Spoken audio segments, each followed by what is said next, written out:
From Nashville, Tennessee, Music City, USA, and the home of hot chicken, it's the Rick Altizer Show. Sit back, buckle up. Rick will talk with the movers, shakers, and creators who put Christ in Christian entertainment. He's a man who's clear so the world can hear. Here's Rick Altizer. Thanks for joining me today. Today, my guest is the director, Tracy Robinson, and she has just directed a new amazing movie called The Matter of Life. Tracy, welcome to the show. Thanks for having me. I just saw this movie with my wife, and I just have to tell you, Tracy has made, I think, the definitive movie for anyone interested in a pro-life narrative. This is it. Tracy, amazing job. Tracy is the director, the writer, the producer, the editor. She kind of did it all. That's right. Yeah. It was a passion project for sure. Either that or just low budget. One of the two, right? I've done so much of that. All of the above. Yeah. Anyway, this movie is so amazing. And for those here in the Nashville area and in all over the country, it's going to be in theaters May 16th and 17th. All over as a Fathom event. So you can get information by going to thematteroflife.org to find out a theater near you. So Tracy, talk to me about this movie. It's just amazing. How did you come about making this film? Well, I have always been in film and video production. My background is there. And I specifically as a video editor for documentaries. And so it came to a point in 2016 when I was freelancing and doing promotional work for churches and nonprofits and things like this. I acquired a client that was a pregnancy resource center, and they needed some videos done for their banquets and their fundraising and promotion. So I was doing testimony videos for them, and I was really inspired by what how they were helping women. And I wasn't very pro-life, though. I knew that they were all in that ministry, and I was inspired by what they were doing, but I was pretty much in the mushy middle and didn't really have much of an opinion around abortion. And it just wasn't on my radar. It didn't seem like a priority in the grand scheme of things. And until one day, my friends at the pregnancy center, the staff at the pregnancy center, invited me to a conference, and it was an apologetics conference, and the topic was the case against abortion. And I thought, well, I'll check it out to see what my pro-life friends are talking about. And so I went, and in less than 2 hours, the speaker, Alan Schleman of Stand to Reason, gave a clear, concise, compelling argument for the full humanity of the unborn child from the moment of conception. And he invited us to look at abortion imagery, and the whole message just really struck me. And I was even more surprised that nobody had told me this information before. And so I was immediately downloaded, so to speak, with a vision to make a full-length documentary about this. So what were some of so you just decided, okay, I need to make a film. So let's obviously, there's budget issues when you want to make a film. Then what were the next steps then? Hey, you got this heart for this issue. Oh my goodness, I need to do something about this. So then what were the next steps after that? Right. Well, this was my first feature-length film, and I had no idea what I was doing. I knew how to edit a film together. And obviously was doing a lot of shooting on my own. But in terms of fundraising and telling people about the project and starting to do this project, it was a very new and fresh learning experience for me. Well, my first steps were essentially researching and sort of really formulating the idea and what I wanted to do with this project or what the movie needed to convey. And so when I was learning the science of embryology, I had all these questions about how we got to this point in our society of such contention in pro-choice, pro-life. And I knew nothing about Roe v. Wade or Planned Parenthood, the truth behind Planned Parenthood. I needed to research all of that. And I discovered this amazing pro-life movement and all the stories therein. So it was a process of researching and hearing what speakers had to say about it, existing pro-life speakers and people with stories, and learning the law, like the law of abortion. So my first step was essentially a script, so an outline, but then the outline turned into more of a script form. So basically, what do you want to see on screen?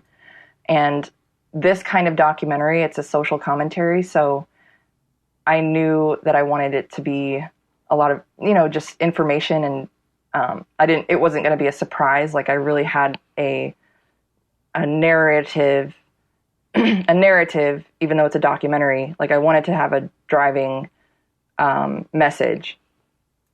So yeah, I did write a script early on. and then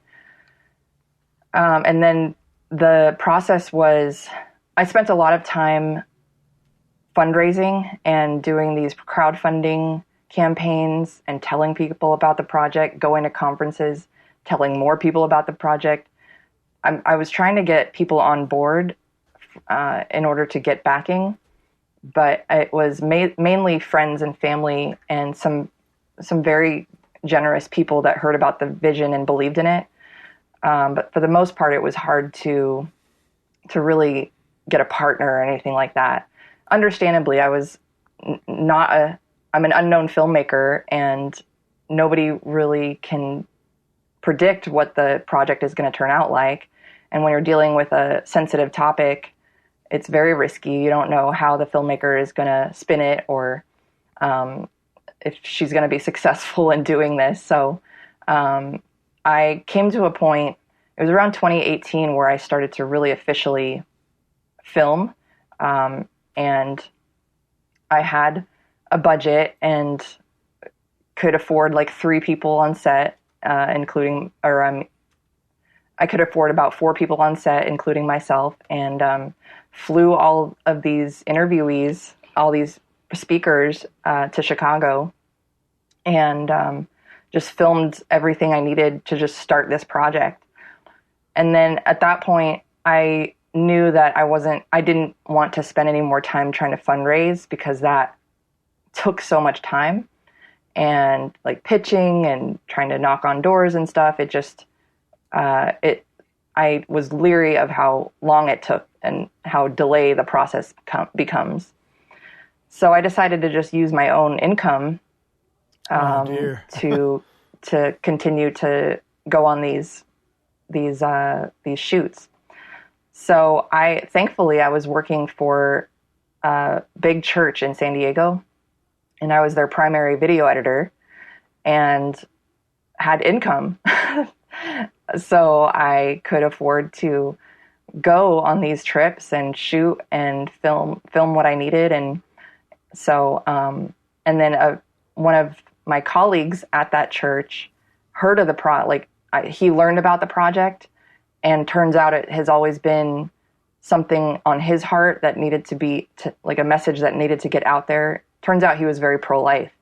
And so he volunteered to go along with me on all these shoots. So it was me and him a lot of the time just going to get this footage or that interview.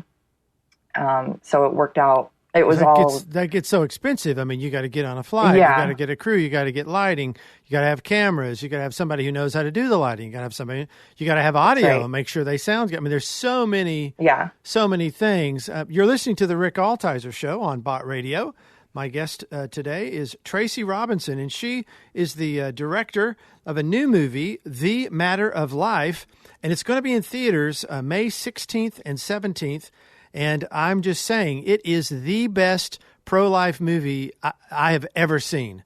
I think it's the definitive movie. I mean, I'm going to go on record saying it's the best pro-life movie ever made. So if this is an issue you're concerned about, and I highly, highly recommend going and seeing this. Also, as you're just hearing, Tracy is funding this out of her pocket, then there's the marketing that has to be paid, and that's another crazy amount of money to let people know it's going to be in theaters. So, a great way to support this movie as well as Christian movies is to go and actually buy a ticket. And so that's May 16th and 17th. I encourage you to support this film and support Christian films by going to the theaters on just those. It's at 7 p.m., May 16th and May 17th. And, I'm just saying for myself, Tracy, I've made a few films myself, and I could tell you were an editor because the storytelling in this is so good. You did just such a great job telling this story. Talk to me a little bit about how you put the story together and just for you, how important that element is to the film. Thank you. Thank you so much for those kind words. Well, first I want to clarify that the film did eventually go to the film festival, to the Christian Worldview Film Festival in Georgia last summer, and it got some accolades. And there I was able to meet a producer, a marketing and distribution kind of producer who helped me and my co-producer to knock on a lot of distribution doors. And we were fortunate enough to strike a deal with Revelation Media. So Revelation Media has been such an instrument in spearheading this distribution process and this marketing process going forward. So that's been a real blessing, especially as a new filmmaker who has no idea about the distribution part and doesn't have those contacts. So as far as the storytelling part, the editing part, I made a script in the beginning of the production process just based on what I've heard on YouTube and from existing speakers. I knew I wanted to cover a lot of ground. I wanted to not make a film that was preaching to the choir. I love documentaries that peel the layers back. Like, I just love the ones that do that. They don't reveal everything right away, and it makes you keep watching. So, and I wanted to make a film for people in my shoes who were, people that were on the fence, like I was in the beginning, and who didn't really have their worldview on this issue that thought out or shaped. So, and had no idea about Roe v. Wade. So, with that in mind, I just had that as my roadmap, so to speak, that script. I just made a script, like a movie script for anything, for any, script with actors. I think it was important for me to do that, to be able to try to connect the scenes together. And of course, it didn't turn out like the script, but I think it's important for documentary filmmakers to at least have that roadmap, to have a script.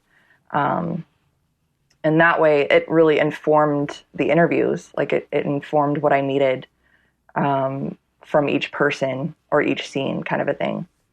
And then, in the editing process, I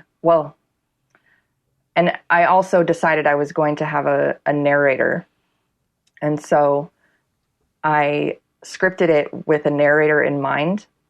But then when it came down to the editing process, the narrator was my saving grace. So the fact that I could rely on having a narrator to carry the story through, like a voice of God kind of thing, really helped me connect the dots of a cohesive one piece, a cohesive story or line, a cohesive documentary. So that was really important.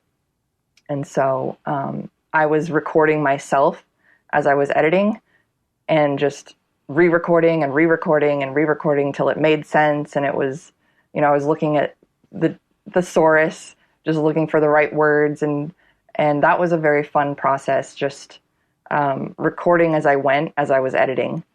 You really did that so well with this film. There really is that arc. It came in for someone who might be on the fence about the abortion issue, and is this a human being or not? They don't even know yet to even ask that question because they haven't really thought about it or whatever. You really help take it through. So this is a great film to bring somebody who maybe doesn't know how they feel about the issue. It doesn't come off beating anybody over the head. It's just so well done. It's so well put together, the way you decided to craft it and reveal information as you go, as you're saying. I can really see that. And also, you've got a buddy of mine I went to college group with way back in the day, Scott Klusendorf, a good friend of mine, is on there. So that's so great that you got Scott. Yes, I know. That was such a divine thing.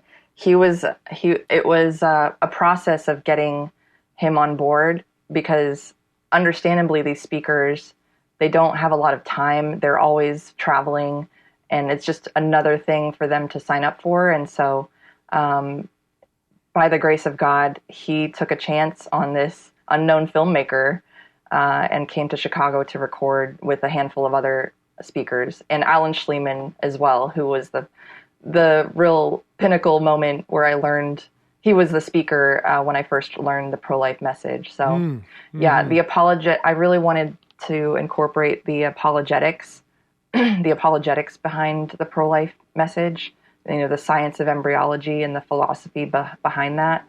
When I heard the science, I realized, look, you don't even need to be a Christian to understand this message. Pro-life is not some sort of religious belief. And that was inspiring to me, even though these men are very, they're men of faith themselves. So that was really important to get Scott in there. Yeah. And he's so well, I mean, he's, just the way he verbalizes, man, he's really good on camera. That was great. Yeah. He and Alan really were. Oh, yeah. For me, well, of course, I know Scott, he's a good friend of mine, but it was like just a highlight to see him in there. He's so good. Yes. He is a legend in my mind. I was just so thrilled to have him in the film. I just think of him, when you think of pro-life, for me, I just think Scott Klusendorf is such a figurehead to me. I mean, in my research, he is one of the best speakers. He's committed his life to pro-life apologetics when he could be doing all sorts of apologetics. He's devoted his time to really help people understand this message about the unborn. So it was really an honor, and I think it just drove everything forward. It was just the words he lended were just so tremendously good. And I knew him when he was a goofy college kid, so I knew him back then. That's amazing. Before he was Scott Klusendorf.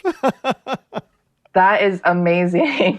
He was real goofy and silly and fun, He was. I'm sure. Yeah, he was real goofy. So, but you could see that. You could tell he's fun. I'm sure he's fun guy to hang out with. I haven't talked to him in a while. I need to reach out to him, but that was great. And I also noticed you had some animation in this. I mean, how are you able to pull that together? Well, I wanted the film to be visual. I mean, I had spent a lot of time in my career editing a lot of talking head documentaries, which were great. So my skill was actually editing these talking head documentaries that were like hours long, turning them into 15 minutes, 5 minutes. But I knew that I wanted such an important and such a topic of this. We're talking about life. I wanted it to be full of life, and I wanted it to be fun and compelling to watch. So, I was trying to think of creative ways to continue having something visual at all times because there's so much talking and so much information. And I knew that there were some amazing illustrations that these speakers used that deserved to be brought to life. And so these animation sequences with character drawings and things like that, that I knew that was super helpful, going to be super helpful. So I reached out to a colleague and just asked her, she's in LA, she's Catholic, maybe she knows some pro-life filmmaker or pro-life animator. And turns out she did. She connected me with with an animator, and he turned out to be very pro-life. And that was important going forward throughout this process, was finding like-minded people, like-minded filmmakers and collaborators. Otherwise, I just knew I didn't want to have that awkwardness in the process. I wanted to have people that believed in the project. So, but yeah, I found Christoph Munoz, and he just did a wonderful, wonderful job. He needed very little notes. He just knew exactly what was needed, and he had that eye and that talent and that skill. So, yeah, the animation was great. You had these great, they're telling stories. You have these people on camera telling stories, and so you're kind of showing the story instead of doing a dramatic recreation. Or a reenactment, it's kind of done through animation. And again, though, I mean, animation is so expensive. How are you able to, was that again coming out of your pocket? At that point, it was out of pocket. I had some people along the way that were funding it, some people that were donating, but it was for the most part my own funds. At that point, I came to a point in the editing process where I hit a huge wall and a huge fundraising wall. I needed $100,000 to finish everything. And so speaking of the visuals, there was a ton of stock footage, even though we did a lot of the filming of the B-roll and we had a lot, we had gotten by ourselves. I went ahead and I wanted to use a lot of stock B-roll. And so to license that worldwide forever was extrememily expensive. Yes, and then, it is. And then I also had a composer and, like you said, the animator. So I needed $100,000 to push this movie through the finish line. Anyway, so I was at a point where I was not going to spend any time campaigning or trying to fundraise for that. I had formed a nonprofit for the movie and with the same name, The Matter of Life, in order to acquire a sizable donation like that from just praying for that amount. And I got to a point where I was so desperate for funding that my mom and I we typed out this prayer to God, and I printed it out, and we asked, Lord, we need this amount, and it's all for your glory, and it's for the sake of these babies. And so about 3 months later, a woman in my Bible study reached out to me and said, hey, my brother-in-law wants to meet with you. He knows that you're doing this documentary and just wants to learn more about it. And so long story short, he connected me to a high net worth individual who I eventually had a phone conversation with. And